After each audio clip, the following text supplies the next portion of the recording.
Hi, this is Shirish Kulkarni, founder and CEO of Stroth Consultech, driving this company for last 5 years, mainly focusing on small and medium businesses for their growth. In this new program called as Hatke, we are talking to personalities, industrial people, entrepreneurs, professionals who are thinking Hatke differently towards the current situation, which actually some people are looking at maybe constrained or so-called difficult. And we have a privilege to have a young blood with us, Indranil Chitale, who is the fourth generation of a very well-known brand, Chitale. And we have him who would share about his insights, about his viewpoint on the current context. So we are glad to have you, Indranil, on this session. Thank you. Wonderful. So starting with Indranil, tell me, I've been knowing you to really look forward towards technology, and many of us, might not be knowing that you have such a kind of a grand strategy already planned. So is it something that is helping out in the current context? How do you look at it? Yeah, I think definitely we had a shock effect when this whole lockdown mode started. But I would say that our previous investments, which we have lined up over the last 5 years, are proving to be a very useful investment in this time right now. So we bet pretty early on the idea of packaging mithai, namkeen, sweets as well, which were conventionally known to be sold fresh. All of that market had started picking up over the last 2 years, but now with the conventional retail mechanism locked down, the only way we can reach our customers is through packaging. So that way, this vision that we had, we of course did not anticipate the idea that India will go under a lockdown. Hmm. But this idea that everything needs to reach the consumer, and we need to move ourselves from being as a seller's market and a seller commanding the equations to being a buyer's market, where the people need to access our product wherever they are, whenever they are, and whenever they want. So you have things like smartphones now in every pocket where people are able to order it. So all of this access and ability to serve this is helping us retain brand loyalty as well and keep people happy amidst this stressed environment of a lockdown. Mm-hmm. So that way, we are emphasizing more and more on increasing the product range there, increasing our availability across the country as and how the lockdown rules permit, and just being there for the customer whenever they want us to be. Okay, so moving from a brand which was actually local, known to be local, differentiated to be local, how do you feel with this whole mechanism of machinery behind you, the digital, electronic platform with you? How do you feel like a global brand, and how do you reflect it in the current context? How is it challenged or not challenged?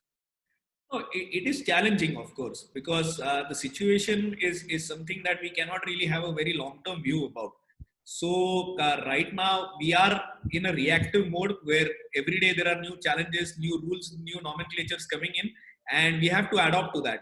But fortunately, the backbone that we have with regards to the automation that we've employed, the people skills and the way we manage people that we put in place, the systems around it, and the ability that many of our people can work from home because of the IT infrastructure that we have in place, where the minimal required people are there in the factory. Apart from that, everybody else is working remotely.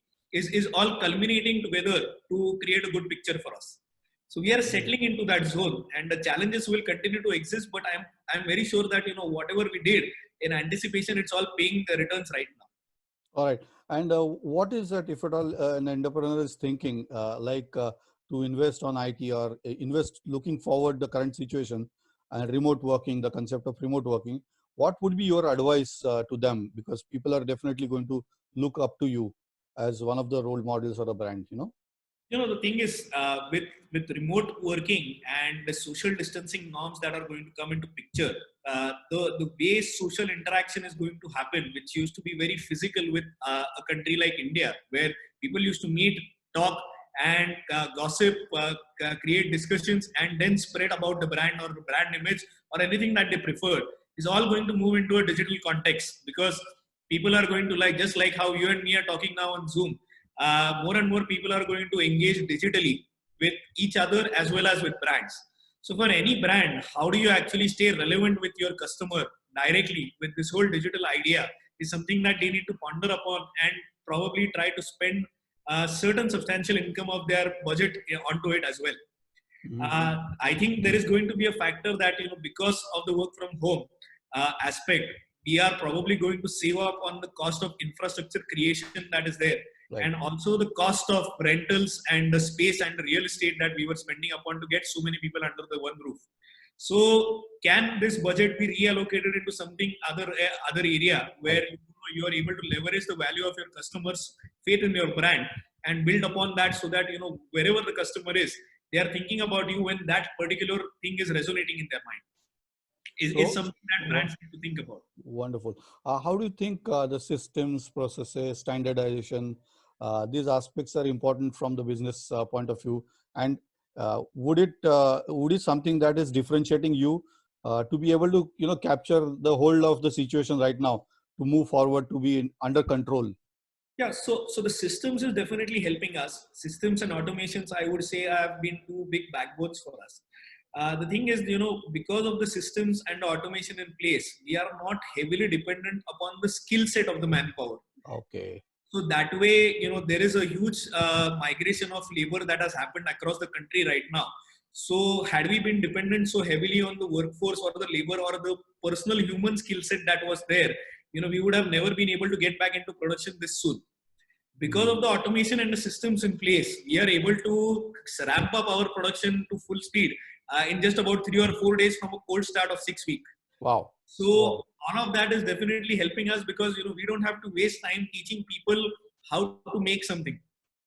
That is what the machines are taking care of, and the standardized process and the SOPs that are in place are something that people are following. Wow. That is making the whole concept foolproof. So we can pass on that quality assurance concept to our customer better because of this assurance we have at the back end. Wonderful. Whenever I speak to you, I get the sense of, a technical person behind and a structured person always looking for innovation. So many people do not know, Indranil, about the real machinery, physical machinery, and, behind this food business, people think food as food. Can you throw some light of, what machinery that is behind it, like a factory? Yeah. Some thought about that, that if you can share. So what we thought about 5 years ago is that if you want to scale up the mithai business, we needed to scale up the production volumes as well. And if you had to scale up the production, then we need to move to a more automated environment, because that is only way where we can guarantee the quality of the product to be same throughout the day. Because otherwise it would change from person to person. So that is where we started investing on automation. And the idea was that, whatever products that are contributing to the bulk of our sales are something that we need to scale up more and automate most, because people prefer that. And if we are able to retain or improve our quality better in that aspect, then, people are going to flock our stores or our retail environment for more and more reasons. Mm-hmm. So that's why, most of our star products, so be it Bakarwadi, be it the Chudas, be it Pedhas, be it the Barfis, or be it the Katlis, or the ladus, all of these products, which basically form the pillars of all any mithai store, are all automated. So Bakarwadi is happening without any hand touch, Kaju Katli is happening without hand touch, Mango Barfi is happening without hand touch, the pedas are happening without hand touch. So that way, this whole social distancing is something that was ingrained into our culture when even before the term got coined this way. Okay. So that's why with minimum manpower, we've been able to start. And while doing that, because of the automation, we are able to ensure that there is no variation in quality. So maybe my general manager who's commuting from Pune might not be able to come to the factory every day because of the social distancing norms. But we are not worried that, the peda size will be different, or the barfi size will be different, or it will taste different. So that consistency is something we can guarantee, which is why we are able to be operational right. Wonderful. Wonderful. Also, an element that I have learned very closely is to be able to trace the ingredients or the raw material back, say milk, to the cow, to the complete generation of cows. That's like amazing, and people do not know about it. So can you speak a little bit on that and how it has, yeah. So back in about 2010, we started with the idea of using cloud computing to track the milk that was coming into our plant. So the milk is basically the most core factor of our supply chain, because we are retailing liquid milk as well, and we are converting milk into other milk products like Srikhand, Khoa, paneer, cheese, lassi, buttermilk, all these products as well. So that way, if we are able to control the quality of milk that comes inside the plant, most of our other products that are originating from milk will always be having a good quality. So that is where I started with the idea that, can we start tracking the data of the animals that are giving the milk to the plant? So that meant that going to the farmer's end and actually getting the data onto it. And that is how, we matured into the program called Cows to Cloud, where we are able to put in the data of about 40,000 odd animals into the cloud and track their activities, track their dietary cycles, track their gynecological cycles, track their health cycles, and give the farmers updates about when certain health checkups need to be done, when certain dietary modifications need to be done based on the pregnancy time, and all these aspects, which basically help the animal remain healthy and that way give a good output.